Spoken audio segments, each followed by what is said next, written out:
آداب، میں ہوں ممتاز عالم رضوی اور میں بات کروں گا حماس کی غزہ کی۔ بہت امپورٹنٹ یہ خبر ہے، لہذا میں آپ سے یہ بھی گزارش کروں گا کہ اسے زیادہ سے زیادہ شیئر کر دیں۔ حماس کے اہلکار شناخت، کردار یا کاموں پر اتفاق رائے کے بغیر بین الاقوامی فورس کا راستہ رک گیا ہے، یہ حماس کا کہنا ہے۔ حماس کے سیاسی بیورو کے رکن باسم نعیم نے کہا ہے کہ جنگ بندی کا معاہدہ واضح طور پر بین الاقوامی اسٹیبلائزیشن فورس کی تعیناتی کے لیے فراہم کرتا ہے۔ یہ اقدام اقوام متحدہ کی سلامتی کونسل کی حمایت یافتہ ہے، تاہم انہوں نے کہا کہ یہ ٹریک ابھی تک تعطل کا شکار ہے، یعنی اٹکا ہوا ہے، پھنسا ہوا ہے۔ یہ ابھی اس پہ کچھ بھی کلیئر نہیں، کیونکہ ہم بھی سنتے ہیں کہ کہیں پاکستان کی فورس بھیجی جا رہی ہے، تو ابھی آیا تھا کہ اٹلی کی فورس جائے گی، کہیں کوئی فورس جائے گی، ترکی کہہ رہا ہے ہماری فورس جائے گی، یعنی کچھ بھی ابھی طے نہیں ہو پایا ہے۔ حالانکہ یہ خبر آ رہی ہے کہ دوسرے مرحلے کی بات چیت ہوگی۔ بہرحال جس میں فورس کی تشکیل یا اس کی شناخت، کردار اور کاموں کی وضاحت کے بارے میں کسی قریبی معاہدے کے کوئی سنجیدہ آثار نہیں ہیں، یعنی کوئی پتہ ہی نہیں چل پا رہا ہے کہ ہو کیا رہا ہے۔ یہ حماس کے لیڈر جو ہیں نعیم کا کہنا ہے۔ نعیم نے وضاحت کی ہے کہ امریکہ کے زیر نگرانی علاقائی اور بین الاقوامی کوششیں اب تک ایسی قوت کے قیام میں عملی شمولیت کو یقینی بنانے میں ناکام رہی ہیں، یعنی کوئی اس پہ عمل نہیں ہوا ہے، صرف بات چیت ہو رہی ہے، صرف کہا جا رہا ہے، لیکن نہ تو زمین پہ نظر آ رہا ہے کچھ، نہ تو کہیں کوئی ٹھوس بات سامنے آ رہی ہے، یعنی صرف بیان بازی پر چیزیں منتج ہیں، چیزیں رکی ہوئی ہیں۔ ایسا کیوں ہو رہا ہے، اس کے پیچھے وجہ کیا ہے، اس پر بھی ہم بات کریں گے، لیکن پہلے رپورٹ دیکھیے۔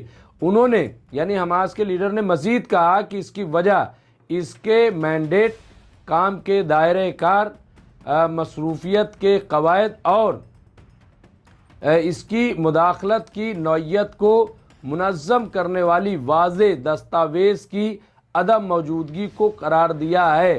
یہاں بدھ کے روز یہاں فلسطین اخبار کو دیے گئے ریمارکس میں نعیم نے زور دیا ہے کہ حماس کی پوزیشن مستحکم ہے۔ یہ بہت امپورٹنٹ ہے۔